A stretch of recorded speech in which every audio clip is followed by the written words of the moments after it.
ஆன்மீக நண்பர்கள் அனைவருக்கும் என் இனிய வணக்கம். இந்த பதிவில் நீங்கள் கடனாக கொடுத்து திரும்ப வராமல் இருக்கும் பணத்தை திரும்பவும் நம் கைக்கு வர வைக்கும் ஒரு எளிய பரிகாரத்தை பற்றி தான் பார்க்க போகிறோம். வாங்க பதிவுக்குள்ளே போகலாம். நீங்கள் கடனாக கொடுத்து ஏமாந்த பணத்தை வெறும் 15 நாட்களில் திரும்பி வாங்கிவிடலாம். இந்த ஒரு இலையை மட்டும் தேடி கண்டுபிடித்து வீட்டுக்கு கொண்டு வந்தால் போதும். அவசர தேவைக்காக இல்லை, ஒரு சில சூழ்நிலை காரணமாக நம்ம நம்பி ஒருத்தங்களுக்கு பணத்தை கடனாக கொடுத்திருப்போம்.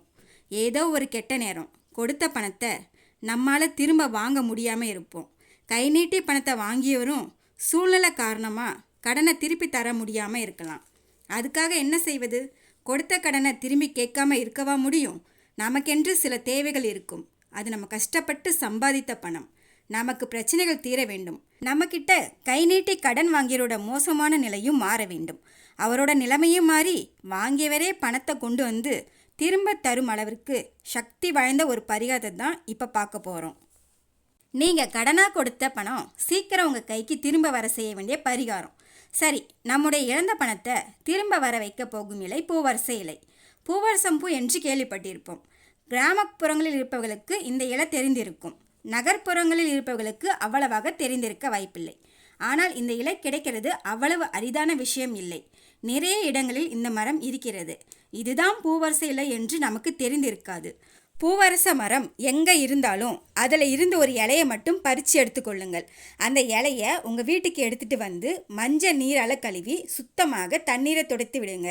பூஜை அறையில் குலதெய்வத்தை நினச்சி ஒரு தீபம் ஏற்றி வைங்க. பூவரச இலையை ஒரு தட்டில் வச்சு ஒரு பேனாவை எடுத்துக்கோங்க. அந்த இலையில் நீங்கள் யார்கிட்ட கடன் கொடுத்தீங்களோ அவரோட பெயரையும் எவ்வளவு பணம் உங்களுக்கு வர வேண்டுமோ அந்த பணத்தையும் எழுதி வைங்க.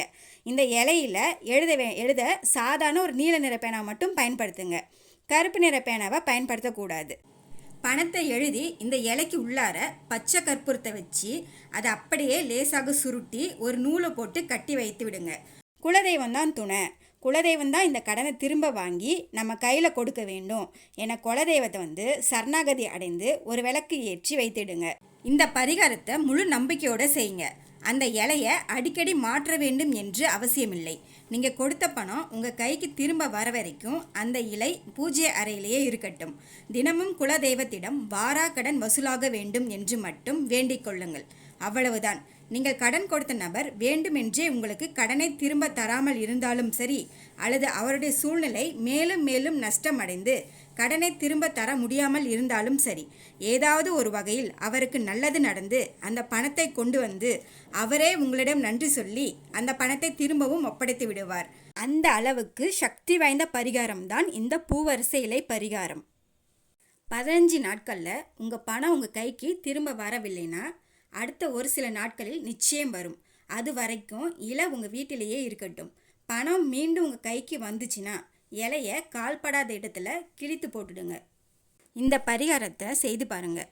நல்லதே நடக்கும் என்ற கருத்தோடு இந்த பதிவினை நிறைவு செய்து கொள்கிறேன். இந்த பதிவு உங்களுக்கு பிடிச்சிருந்துச்சுன்னா லைக் பண்ணுங்கள், ஷேர் பண்ணுங்கள், மறக்காமல் சப்ஸ்கிரைப் பண்ணிக்கோங்க. பக்கத்தில் இருக்கிற பெல் ஐக்கானை கிளிக் பண்ணிக்கோங்க. மீண்டும் அடுத்த பதிவில் நம்ம சந்திக்கலாம். நன்றி, வணக்கம்.